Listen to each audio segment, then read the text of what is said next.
2 Pedro, capítulo 1. Prefácio e saudação. Simão Pedro, escravo e apóstolo de Jesus Cristo, aos irmãos que, mediante a justiça de nosso Deus e Salvador Jesus Cristo, receberam conosco uma fé igualmente valiosa. Nota de rodapé 1. Pedro usa originalmente o termo grego doulos, escravo ou serviçal,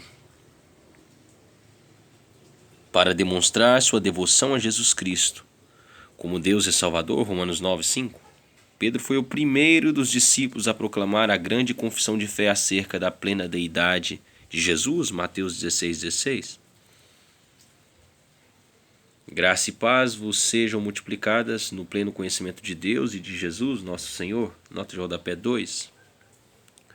O melhor antídoto contra as filosofias e doutrinas heréticas é uma teologia bíblica fundamentada na verdade, isto é, em Cristo. Jonas 4:2, João 14:27, João 20:19, Gálatas 1:3, Efésios 1:2. Particularmente nesta carta, vemos Pedro combatendo os pensamentos anticristãos que estavam sendo fomentados em sua época. Crescer na graça da eleição. Seu divino poder nos concedeu tudo de que necessitamos para a vida e para a piedade, por intermédio do pleno conhecimento daquele que nos convocou para a sua própria glória e virtude. Nota de rodapé 3. Pedro responde aos gnósticos, aqueles que acreditam que o conhecimento, o saber, é o divino caminho e a raiz da felicidade universal, que o próprio Deus colocou à disposição do ser humano. Mediante a pessoa e a obra de Jesus Cristo, tudo o que necessitamos para a salvação e o desenvolvimento da vida espiritual como cidadãos do reino. 2 Pedro capítulo 1, versículo 3, versículo 5, versículo 8. 2 Pedro capítulo 3, versículo 8. O conhecimento teológico cristão deve produzir santidade. Colossenses capítulo 1, versículo 9 até o versículo 12. Seu divino poder nos concedeu tudo de que necessitamos para a vida e para a piedade, por intermédio do pleno conhecimento daquele que vos convocou para a sua própria glória e virtude, pelas quais nos tem outorgado suas preciosas e grandiosas promessas, para que por elas os tornei coparticipantes da natureza divina, livrando-vos da corrupção das paixões que há no mundo. Nota de rodapé 4.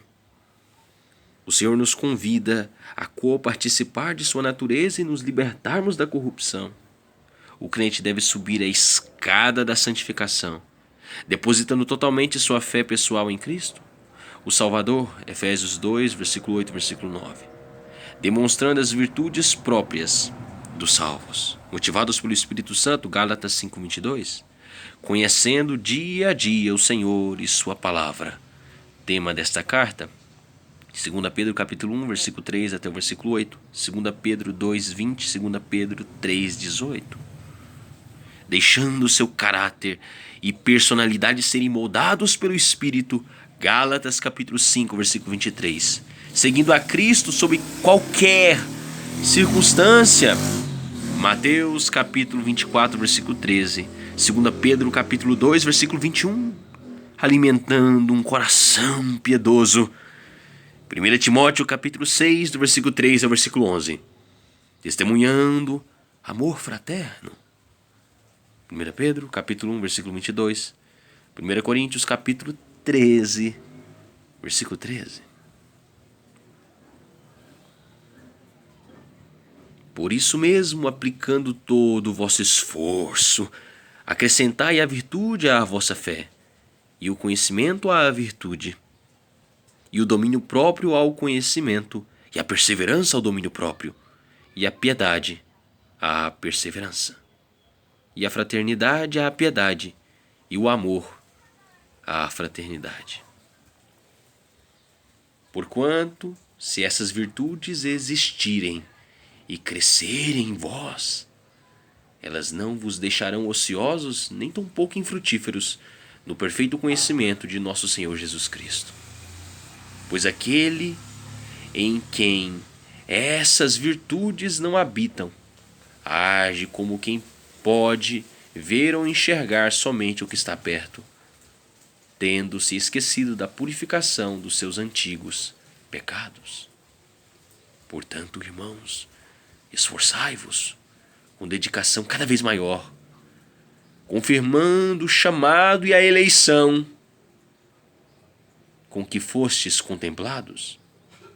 Pois se agirdes desse modo, jamais abandonareis a fé. Jamais abandonareis a fé. Pois se agirdes desse modo, jamais abandonareis a fé. Pois desta maneira é que vos será ricamente suprida a entrada no reino eterno de nosso Senhor e Salvador Jesus Cristo. Nota de rodapé 5.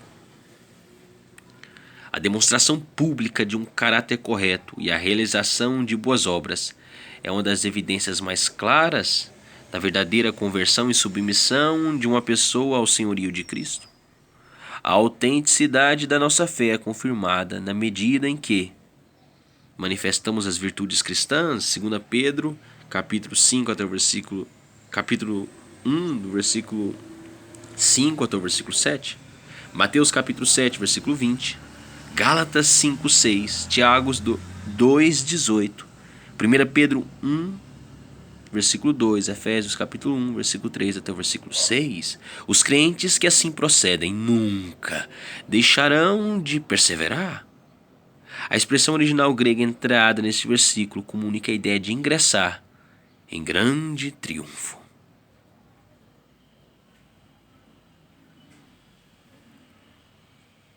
O pastor ministra a palavra. Por esse motivo, sempre cuidarei de vos lembrar destes princípios, se bem que estáis bem inteirados deles, assim como estáis solidamente firmados na verdade que recebestes.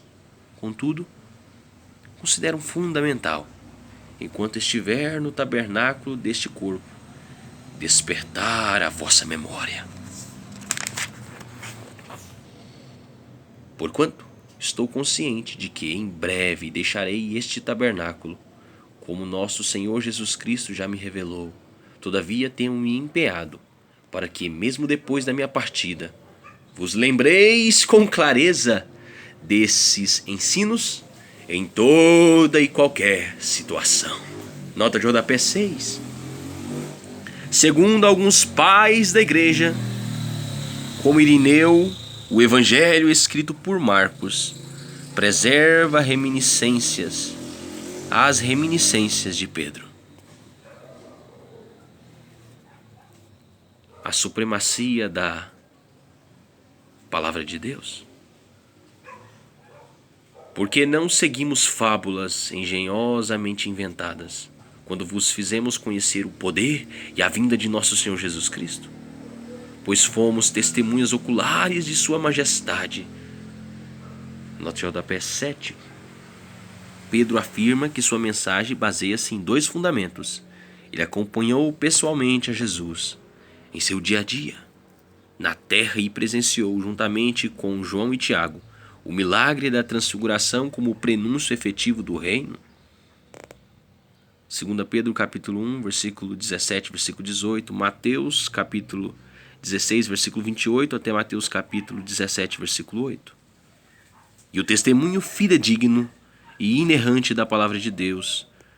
2 Pedro capítulo 1, do versículo 19 até o versículo 21, Mateus capítulo 9, do versículo 28 até o 35, Lucas capítulo 9, do versículo 2 até o versículo 8. Ele recebeu honra e glória da parte de Deus, quando da suprema glória lhe foi dirigida a voz que declarou: "Este é o meu filho amado, em quem me regozijo." Ora, nós mesmos ouvimos essa voz vinda dos céus, quando estávamos com ele no Monte Santo. Sendo assim, temos ainda mais concreta a palavra dos profetas, e fazeis muito bem em prestar atenção a ela, como a uma cadeia que brilha nas trevas, até que todo dia se ilumine e a estrela da alva nasça em vossos corações. Antes de tudo, sabei que nenhuma profecia da Escritura provém de interpretação pessoal.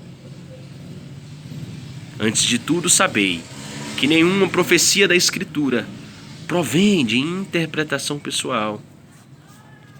Porquanto jamais a profecia teve origem na vontade humana, mas homens santos falaram da parte de Deus, orientados pelo Espírito Santo. Nota de rodapé 8. Pedro faz uma clara afirmação sobre a inspiração das Escrituras. Deus foi a origem e conteúdo da Bíblia, de modo que suas páginas transmitem o que o Senhor revelou aos seus autores. Uma vez que a profecia vem exclusivamente do Espírito de Deus, a interpretação correta depende do autor e da sua intenção comunicada consistentemente ao longo de toda a Bíblia. 2 Timóteo capítulo 3, versículo 16. Se Deus quiser, amanhã, capítulo 2 de 2 Pedro. Feito Lipa, só lhe deu glória. Deus abençoe você e sua família. Tenha todos uma ótima noite. Em paz me deito, logo pego no sono, porque só tu, Senhor, me faz repousar em segurança. Amém. Todas as coisas cooperam para o bem.